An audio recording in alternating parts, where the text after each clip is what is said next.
مانا کہ ضرورتیں ضروری ہیں زندگی کے لیے، پر یا رسول اللہ آپ سے ضروری تو زندگی بھی نہیں۔ گناہگار ہوں، بد کردار ہوں، سیاہ کار ہوں، خواہ کچھ دوں یا رسول اللہ آپ کی امت سے ہوں اور آپ کی سفارش دے کر مرنے لگا ہوں۔ مجھے امید ہے آپ میری سفارش کروائیں گے، مجھے بخش پائیں گے۔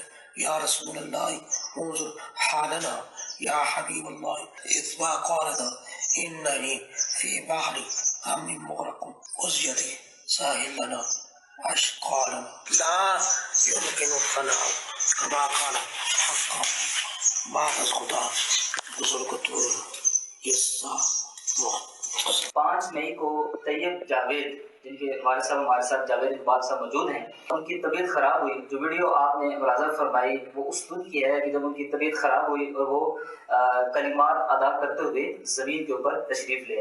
اس کے بعد ان کو ہاسپٹل لے جایا گیا، طبیعت ان کی سنبھل نہ سکی اور آپ کی وفات ہو گئی۔ واقعی ان کا کلپ جب مجھے پہنچا تو میں بھی رشک کرنے لگا۔ یہ اصل ایسے موقع پر جب آدمی ہوش جاتا رہتا ہے تو جو اندر ہوتا ہے باہر آتا ہے۔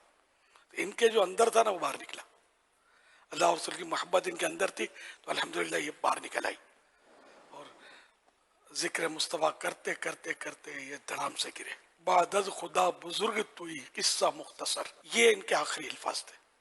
یہ سرکار صلی اللہ علیہ وسلم کی نعت کا ایک اہم ترین مصرع ہے۔ شاہ عبدالعزیز محدث دہلوی رحمۃ اللہ علیہ کی ربائی انہوں نے پڑھی تھی، تو اس میں یہ آخری مصرع بعد از خدا بزرگ توئی قصہ مختصر، یا رسول اللہ صلی اللہ علیہ وسلم خدا کے بعد اگر کوئی فضیلت رکھنے والی ہستی ہے تو وہ آپ ہی ہیں۔ تو یہ 5 مئی کو یہ کیفیت ان کی ہوئی اور یہ گرے۔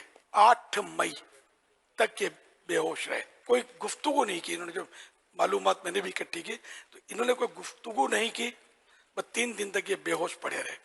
ایک آدھ بار ہوش آیا لیکن کچھ کلام نہ کیا۔ تو یوں ان کے آخری الفاظ نعت پاک مصطفیٰ جو زبان سے ادا ہوئے نا، 8 مئی 2024 کو انہوں نے انتقال کیا، وفات پائی۔ اللہ پاک ان پر اپنی کروڑوں رحمت نازل فرمائے اور اللہ رب العزت ان کے صدقے ہماری بے حساب مغفرت فرمائے۔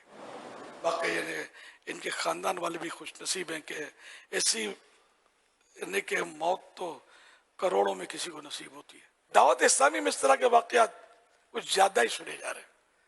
یہ بھی ایک اشارہ نہیں ہے کہ دعوت اسلامی ایک اچھی تحریک ہے؟